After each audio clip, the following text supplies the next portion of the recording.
നമ്മൾ നാച്ചുറൽ ഹൈവിൽ നിന്ന് ഈച്ചേനെ വാരിയാണ്.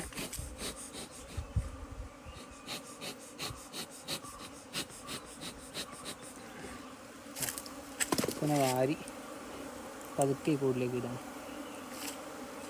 റാണിയെ കണ്ടിട്ടില്ല.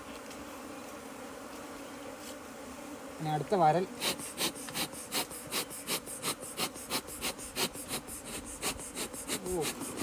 ഓ മൈ ഗോഡ്, ശ്രദ്ധിച്ച് കൈകാര്യം ചെയ്യണം, ഇല്ലെങ്കിൽ ഈച്ച നന്നായിട്ട് കുത്തുന്നുണ്ട് കേട്ടോ ഈച്ച.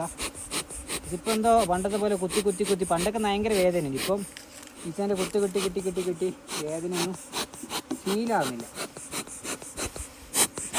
ഈച്ച മേലോട്ട് കയറി പോകുന്നുണ്ട്. ഓ, അവിടെ കുറച്ചധികം ഈച്ച ഉണ്ട്. നമ്മൾ ഉള്ള ഈച്ചേനെ മാക്സിമം, ഈച്ച ഏറ്റവും കൂടുതൽ കൂടി നിൽക്കുന്ന ഭാഗത്താണ് റാണി ഉണ്ടാവുക. അപ്പം നമ്മൾ ആ ഭാഗം നോക്കിയിട്ട് വേണം